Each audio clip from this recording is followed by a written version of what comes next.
I do, guys. Raining like stink today, so there's not a lot I can do. I kind of got a driveway full of work though, which is cool. Yesterday I did the front axles on a Polaris 2007 Polaris Ranger 700, and I have the control arms and ball joints because the owner's son takes it out drunk all the time and just clubs the living shit out of it. So the taper lock on the one ball joint was trashed, and the bottom ball joints, the ball joints themselves are destroyed, and the control arms are all freaking bent in and ugh.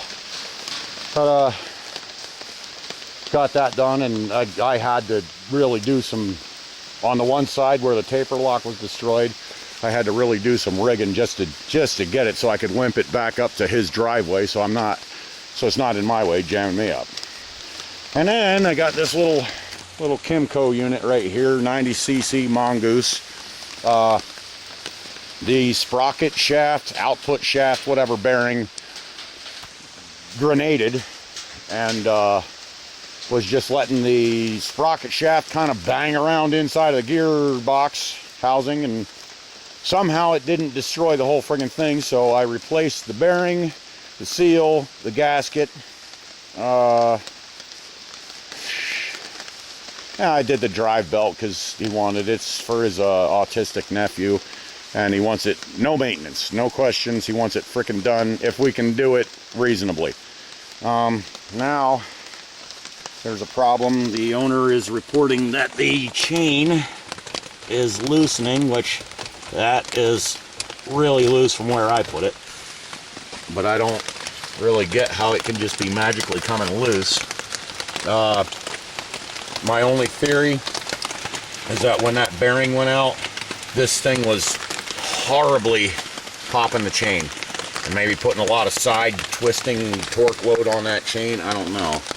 And it's popping the main fuse, which I think that's actually an LED tail light right there, and lovely wiring. I think that might be the culprit. That's going to get removed. But not today. And there's also a noise coming from over there somewhere in that vicinity, under that side cover where the kicker is. It's like tick, tick, tick, tick, tick, tick, tick, tick, tick, and they said there's sort of a scratching noise. Let me get under some shelter here. And then I have that blue van back here. Belongs to a friend of mine. This might be a potential business venture. Pulled up an air compressor, generator, maybe a small workbench, tiny little benchtop drill press, hand tools, la-di-da, traveling mechanic type of thing, or handy guy, whatever.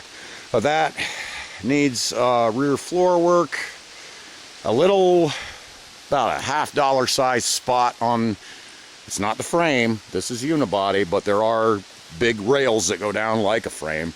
You know, and it's got a little rot spot on one of those. But before all that, I'm taking my needler all over the underside of this thing. Well, he's going to be here doing it too. And the wire wheel. Because if those big rails are really Swiss cheesed, you know, we'll turn it into a tree house. And I got this guy. The same guy, but this is his truck. He got it for a song, but you know, she's a bit roachy, and you get what you pay for.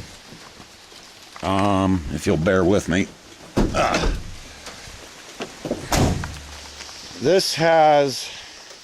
He is reporting brake problems, and brakes aren't responsive as he'd like. Sorry, I'm wiping off my screen here. The brakes aren't as responsive as you'd like, and I don't know. That fluid's awful black. I'm wondering maybe a master cylinder. I'm just about to kind of test drive it and see how they actually work. I haven't driven it yet. And also it does this thing, I've seen it a couple times. He's brought it over and it'll sit here for like a couple minutes. dieseling on and bang, bang, bang.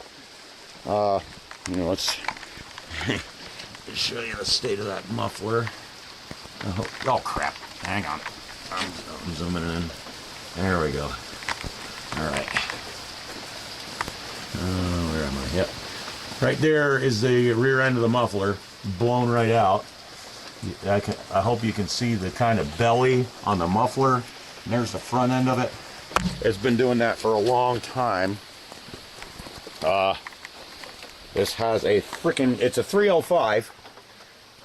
It's got that for a carburetor. Like that, to me, I think on mine there, that's a 350 4-bolt main, and that has like a Holly, maybe 650 something. That looks even bigger than what I have on my Chevy. Like, could that be too much carburetor and causing it to run on and do like that? Is there a carbon buildup in the engine? Is it the wrong spark plugs? You know, that's where I'm going to start quick and easy, is see if it's the right friggin' spark plugs, because I've been reading the old motor manual about run on and after firing and dieseling and whatnot. I mean, that's what it sounds like it's doing. It sounds like it's dieseling. And I've heard engines that would just diesel and diesel and diesel, and it's an automatic, so you can't like stall it out. But it would sit there. Some chick that had a Chevy Nova 6-cylinder, and it would for like 5 minutes, 10 minutes straight maybe. Okay, so that's that. And the guy is a friggin' midget, so he always sets his seat short. A couple pumps should go.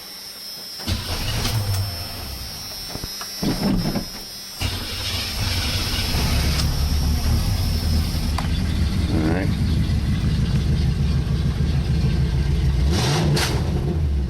Kablap. Now what's that? You hear it just running for dog shit now.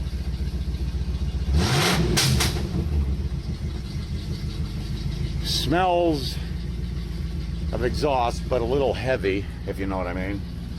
Monsieur, I find this the car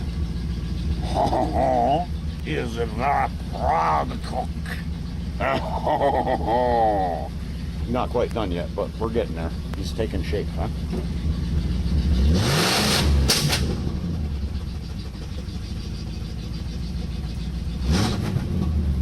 Alright, so we're gonna take a little ride.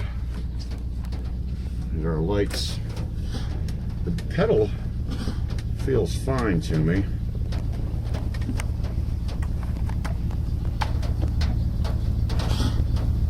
I don't know. That really feels alright. It's not dropping any further. And he was asking me, well, maybe they need bled. And as far as I know, when your brake system needs bled, something happened. Either a line broke, a caliper wheel cylinder failed, or you opened up the system, you know, you opened up a line or a bleeder or a fitting somewhere on the system to do a repair. But they don't just magically require bleeding. I don't know. I've never really, once the brakes are bled, I've never really had to re-bleed them, you know, without there being some kind of a problem. It holds you nice.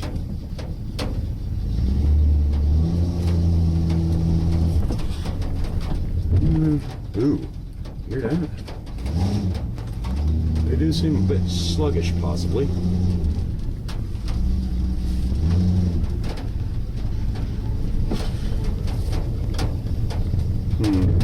Not terrible, but I don't like that. But that could be, it's been sitting a long time. Let's see if we can get some defrost going here. Wipers maybe. They're all covered with junk. This truck has a real crust factor to it right now. Yeah, I can kind of see what he's talking about. I think the rear brakes might not be working.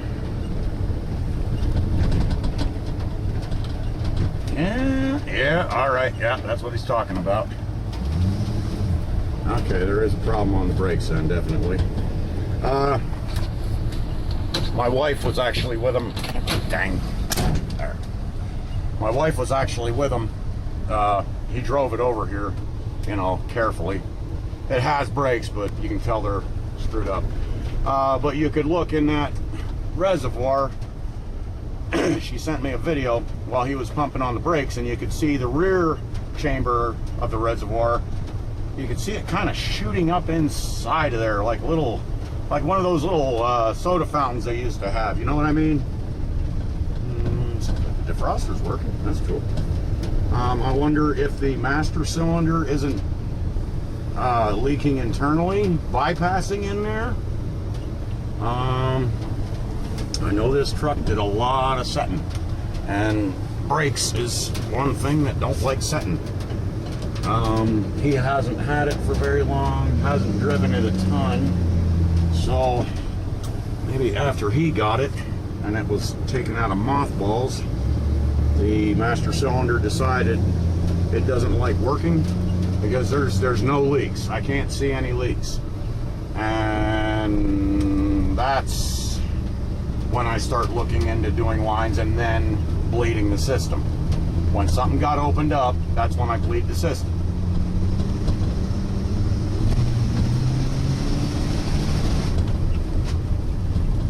Kind of wanted to backfire a little bit on you there. It seems to run, you know, decently.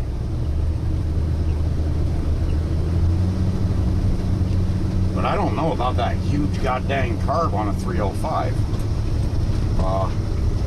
If I can't get it to run right, I have a little, you know, doing the easy and cheap stuff first.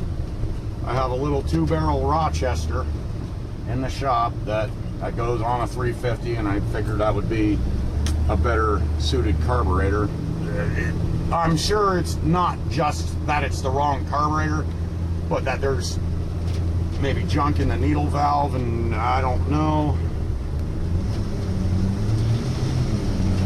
Ugh. Takes it a moment to quit stumbling on its face there. It just kind of waffles when you peg it.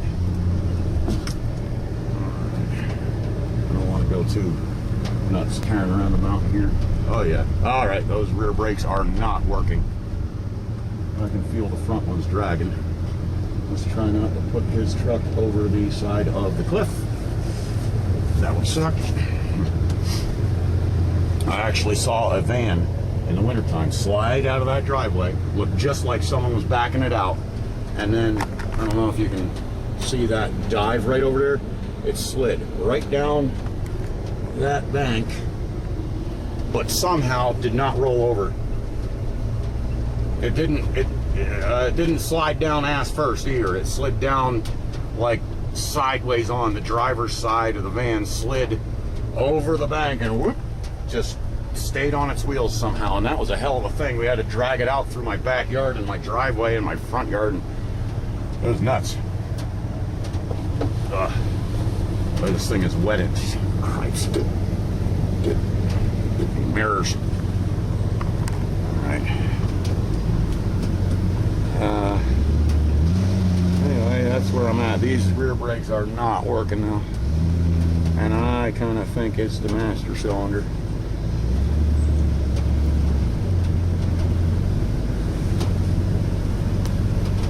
Now, what I'm going to try to do is pop the hood and hopefully point the camera where you can see both chambers on the master cylinder.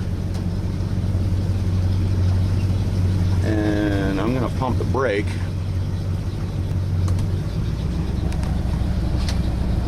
Hopefully you'll see what I'm talking about. Few of you people. Oh boy, I'm a little close to a junk pile right there. I don't want to. Hope I didn't already freaking waffle a tire. Oh, excusez, monsieur. put it right there. Good.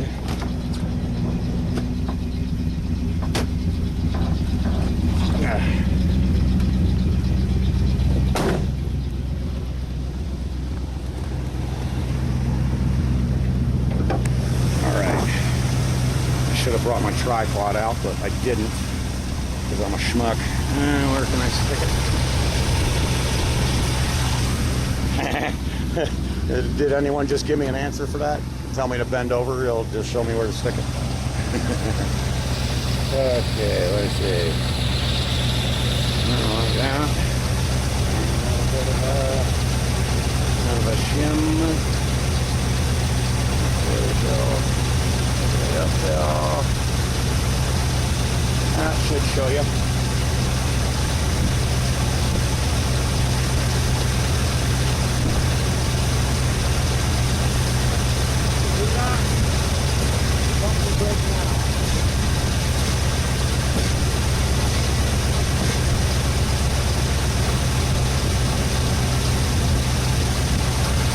I think, to me, that would say master cylinder. I don't know what I just hit there, but it gave me a something. There's no leaks.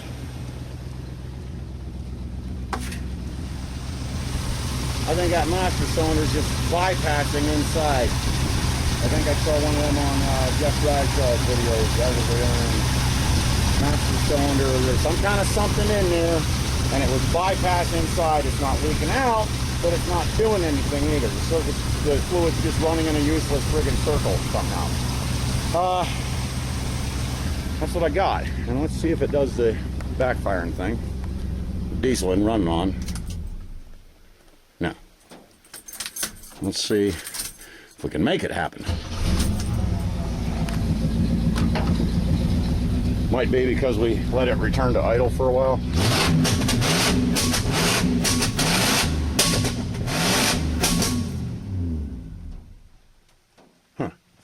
No.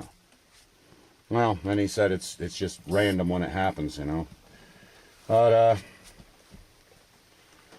I'm pretty sure if you leave it sit and idle for a while, which I saw that in one of my motor manuals, that can alleviate the problem. I'm not sure what it, I forget what it means. I think it's a fueling thing. If when you leave it return to idle, it won't do the dieseling and after firing and muffler explosion and crap like that. So, yeah, that's where I am. And, well, on this van, I haven't test driven that yet either. That we towed over. I just flat towed it because we couldn't find a dolly. I don't even know if they make dollies that'll fit this thing. So we took the Bronco, and we took some good freaking, I don't know if it's called am steel or not, but it was like, you know, the stuff that guys that are down in trees use. It's good friggin' rope. And we took an empty tire with no rim, and we just lashed them between the bumpers. That's how my dad and I have been doing it for years, you know, for years, for a long time. Dad came up with that idea, and it beats the living crap out of a chain or a rope. Maybe not a tow bar, but you know, it's a pretty good way to flat tow if you have to. And we'd just use like not cheap clothesline rope, but you know, good clothesline rope. I don't know how to say it, but it wasn't crappy clothesline rope. Boy, that should be it. Oh man, 1911. That's a good place to end it. All right, later on. Thanks for watching. Take it easy. Have a good rainy day. Later.